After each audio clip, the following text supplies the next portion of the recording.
अस्सलाम वालेकुम नाजरीन, आप देख रहे हैं पॉजिटिव पाकिस्तान और मैं हूं जाहिद भट्ट। नाजरीन, आज हमारे साथ सीनियर सहाफ़ी और तजज़ियाकार जमशेद अंसारी साहब मौजूद हैं। अस्सलाम वालेकुम सर। वालेकुम सलाम जी। कैसे हैं सर आप? अल्हम्दुलिल्लाह ठीक ठाक। सर, 70 साल तारीख में पहली बार नौशेरा से नून लीग इलेक्शन जीती है और इस हवाले से मरीम नवाज का भी कहना है कि हमने घर के अंदर घुस के मारा है। इसके अलावा इमरान खान भी आज पेशावर जा रहे हैं, तो क्या फैक्ट्स हैं इस हवाले से, आप क्या कहना चाहेंगे?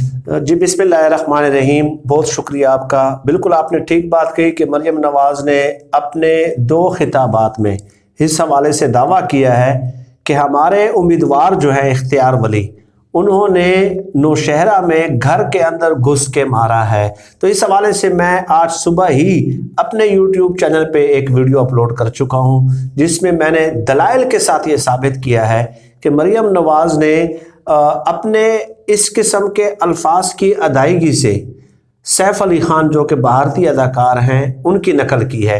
तो वो डिटेल तो खैर वहाँ से जाके देख सकते हैं। अब असल फैक्ट्स क्या हैं? क्या वाकई मरीम नवाज के इस दावे में हकीकत है कि उन्होंने घर के अंदर घुस के मारा है? तो ये तो एक फैक्ट है कि ये बहुत बड़ा अपसेट है, बहुत बड़ा अपसेट। और ये बात भी दुरुस्त है कि पाकिस्तान की 70 साल सियासी तारीख में पहली बार नून लीग को वहाँ से कामयाबी हासिल हो रही है। लेकिन इसके फैक्ट्स क्या हैं, हकाइक क्या है? क्या वाकई नून लीग के उम्मीदवार इस कदर एक्स्ट्रा ऑर्डिनरी थे कि वो जीत गए हैं, या क्या वाकयातन उन्होंने इस कदर ज़्यादा मेहनत की है कि वो जीत गए हैं? ये सवालात हैं जिस पर गौर करने की ज़रूरत है। पहली बात तो ये है कि 11 सियासी जमातों का इत्तेहाद था। यहाँ पे इस हलके में JUIF के वोट्स हैं, 5-6 हज़ार वोट हैं जो कि हर इलेक्शन में वो लेते रहते हैं। इसके अलावा पीपल्स पार्टी के भी 6-7 हज़ार वोट हैं, तो वो हिमायत कर रहे थे नून लीग के उम्मीदवार की, तो उनके वोट भी जो है नून लीग के उम्मीदवार को मिल गए। एक तो ये एडवांटेज हासिल हो गया। दूसरा ये है कि परवेज खटक साहब जो हैं, उनके एक भाई हैं लियाकत खटक, वो इरिगेशन मिनिस्टर भी रहे हैं और अभी भी MPA हैं, ठीक है। तो इस हलके से PK 63 से पहले परवेज खटक साहब ने इलेक्शन कंटेस्ट किया था, वो वहाँ से जीत गए थे और उसके बाद वज़ीर आला KP मुंतखब हो गए थे, ठीक है। 2018 में परवेज खटक साहब ने जो है वो कौमी असम्बली का इलेक्शन कंटेस्ट किया, MNA मुंतखब हो गए और उसके बाद परवेज खटक साहब ने टिकट दे दिया मियाँ जमशेदुद्दीन को, जो कि उनके दोस्त थे। मियाँ जमशेदुद्दीन की बदकिस्मती से कोरोना के बायस वफ़ात हो गई। उसके बाद परवेज खटक साहब ने ये जो टिकट है मियाँ उमर काका खेल, जो मियाँ जमशेदुद्दीन के फर्जंद थे, बेटे थे, 25 साल उनकी उम्र है, उसके हवाले कर दिया ये टिकट, ठीक है। अब उनकी उम्र 25 साल है डेफिनेटली, लेकिन उसके ऊपर जो दस्ते शफकत था, उसके सर पे जो हाथ था वो परवेज खटक साहब का था। लियाकत खटक जो कि परवेज खटक के भाई हैं, वो ये चाहते थे कि ये टिकट उनके बेटे को मिले, अहाद खटक को, लेकिन परवेज खटक ने इनकार कर दिया कि नहीं, ये टिकट मेरे जो मरहूम दोस्त हैं मियाँ जमशेदुद्दीन, उनके बेटे को ही मिलेगी। मतलब PTI के अब फिर क्या हुआ कि लियाकत खटक ने हिमायत शुरू कर दी नून लीग की, उनके बेटे ने हिमायत शुरू कर दी नून लीग की। उनके साथ जो इमोशनली कंपैटिबल लोग थे, जो यूनियन काउंसिल की सतह पे, ठीक है, उन्होंने भी हिमायत शुरू कर दी, जो है ना, कैंपेन शुरू कर दी नून लीग के उम्मीदवार के हक में। तो इसका भी एडवांटेज जो है वो नून लीग के इख्तियार वली को जो है ना मिलना शुरू हो गया। इसके अलावा और भी बहुत सारे फैक्टर्स हैं। परवेज खटक साहब ने एक बयान दिया था गुज़श्ता दिनों के, अगर मैं न चाहूँ तो इमरान खान साहब की हुकूमत एक दिन भी नहीं चल सकती। तो इसने भी जो है ना हल्के के आवाम को सोचने पे जो है ना मजबूर कर दिया था। और इसके अलावा एक्स्ट्रा ऑर्डिनरी तो वो खैर इतने नहीं थे, लेकिन कहा जा रहा है कि इख्तियार वली ने नो डाउट बहुत ज़्यादा मेहनत की है और ये बात हमें तस्लीम कर लेनी चाहिए। सियासी इख्तिलाफ अपनी जगह होता है, कोई भी उम्मीदवार जो है घर में बैठ कर उसको कोई वोट देने नहीं आता, उसने डेफिनेटली कैंपेन चलाई होगी, तो उसने भी मेहनत की है। एक्स्ट्रा ऑर्डिनरी नहीं थे लेकिन मेहनत की है। और इसके अलावा मरीम नवाज साहबा ने भी नौशहरा का विजिट किया था, तो उसका भी एक इम्पैक्ट फैक्टर जो है वो क्रिएट हुआ है। और महंगाई ने भी जो है ना अपना हिस्सा बकदरे जुस्सा डाला है। तो ये 10-11 जो फैक्टर्स होते हैं, इन्होंने एज अ कैटलाइजिंग एजेंट काम किया है और इसकी वजह से जो है नून लीग के उम्मीदवार की जो जीत है वो मुमकिन हुई है।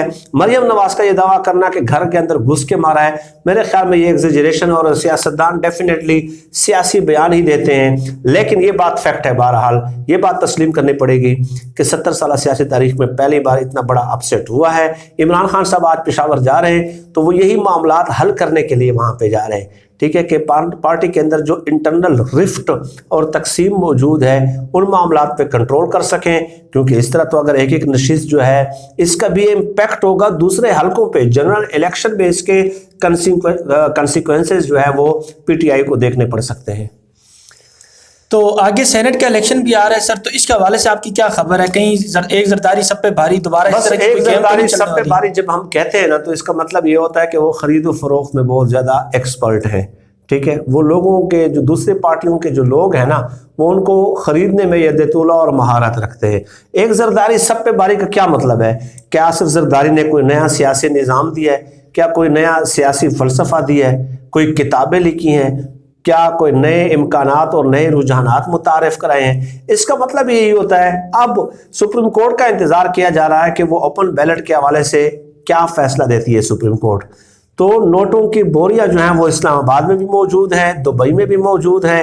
اگر سپریم کورٹ یہ فیصلہ دیتی ہے کہ سیکرٹ بیلٹ کے ذریعے الیکشنز ہوں گے، ٹھیک ہے، تو اس کے بعد زرداری نے جو ہے وہ بوریوں کا منہ کھول دینا ہے اور لوگوں کو خریدنا شروع کر دینا ہے۔ تو اس لیے جو ہے بہت ٹف کمپٹیشن ہوگا، ٹوتھ اینڈ نیل کمپٹیشن ہوگا، ٹھیک ہے، لیکن میرا ذاتی خیال یہ ہے کہ اس میں عبدالحفیظ شیخ صاحب جو ہے وہ کامیاب ہو جائیں گے، کیونکہ ریاست سے زیادہ وسائل کسی کے پاس نہیں ہوتے میری جان، ریاست سے زیادہ۔ اگر ریاست خریدنے پہ آ جائے، آپ 50 کروڑ قیمت لگائیں گے، ریاست کہے گی کہ میں 5 ارب لگاتا ہوں، ٹھیک ہے، تو ریاست سے زیادہ وسائل تو کسی کے پاس نہیں ہو سکتے نا۔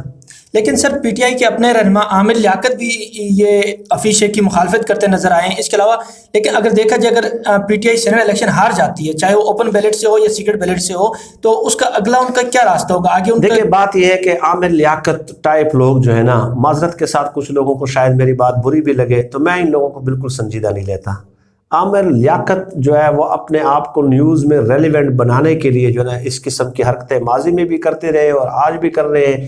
میں مانوں گا تب کہ واقعتاً وہ اپنی بات پہ جو ہے وہ سٹینڈ کر جائے اور اپنے جو انہوں نے دعویٰ کیا ہے، جو بیان دیا ہے، وہ اس کو پورا کر کے دکھائے۔ یار ان لوگوں پہ کیا مطلب کیا میں بحث کر سکتا ہوں عامر لیاقت جیسے لوگوں پہ، ٹھیک ہے۔ آپ ایم کیو ایم کے ٹائم سے لے کے آج تک آپ دیکھ لیں کہ کتنے یو ٹرن اس شخص نے لیے اپنے اصولی موقف سے۔ ایک تو ہوتی ہے نا حکمت عملی سے آپ یو ٹرن لے لیتے ہیں کہ ایک راستہ بند ہے تو حکمت عملی کا تقاضا یہ ہے کہ آپ دوسرا راستہ لے لیں، یہ حکمت عملی کا تقاضا ہے، لیکن آپ اپنے اصول پہ اپنے منزل پہ ہی کمپرومائز کر دیتے ہیں۔ تو عامر لیاقت کا اپنا ایک ڈیفینیٹلی ایک جمہوری رائٹ ہے ان کا، اور یہ بھی ظاہر کرتا ہے کہ اس پارٹی میں جمہوریت موجود ہے، ٹھیک ہے، وہاں پہ اختلاف رائے کو برداشت کیا جاتا ہے۔ عامر لیاقت کا یہ کہنا کہ یہ میری پارٹی کا نہیں ہے تو میں اس کو ووٹ کیوں دوں؟ تو عامر لیاقت کیا خود پی ٹی آئی کے ہیں؟ آپ مجھے بتائیں نا، عامر لیاقت کیا خود genuine political P T I کے ورکر ہیں گراس روٹ لیول کے؟ وہ تو پتہ نہیں کہاں سے گھوم پھر کے یہاں تک آ کے جو ہے نا پہنچ گئے ہیں۔ تو آج جو ہے نا وہ اپنا حق جتا رہے ہیں کہ جیسے میں نے تحریک انصاف کی بنیاد رکھی تھی۔ جب ایک پارٹی لیڈرشپ نے فیصلہ کر دیا تو آپ اس کے ساتھ کمپلائی آپ کو کرنا پڑتا ہے۔ جب ایک پالیسی پارٹی لیڈرشپ نے دے دی اور پارٹی نے دے دی کنسنسس کے ساتھ تو اس کے ساتھ آپ کو کمپلائی کرنا پڑتا ہے۔ لیکن عامر لیاقت چاہتے یہ ہیں کہ عمران خان صاحب اس کے ساتھ ملاقات کریں اور اس کے بعد وہ ٹویٹ کر دیں کہ جی بس جی دیکھیں نا جی عمران خان صاحب نے مجھے بلایا چیئرمین کی درخواست پہ، جو ہے نا میں نے اپنا فیصلہ واپس لے لیا ہے۔ چلیں بہت شکریہ جمشید انصاری صاحب، اپنا تجزیہ پیش کرے تھے۔ سیاست میں مزید کیا ہلچل رہے گی اس حوالے سے ہم آگے بھی آپ سے بات کرتے رہیں گے۔ اور عامر لیاقت وہ شخص جو ایم کیو ایم جب گرفتاریاں ہو رہی تھیں ایم کیو ایم کی، تب انہوں نے بہت شدید اپنے خلاف اپنے آپ کو گالیاں دے کی بات کہی تھی کہ میں اگر سیاست میں حصہ لوں تو میں اپنی ماں، اس حوالے سے ناظرین انہوں نے بہت شدید گالیاں بھی دی تھی، لیکن اب وہ پھر ایک دفعہ پی ٹی آئی میں آ کے اب یو ٹرن پہ یو ٹرن لیتے جا رہے ہیں۔ ہم آپ سے مزید ملتے رہیں گے، تب تک اپنا خیال رکھیے گا، اللہ حافظ۔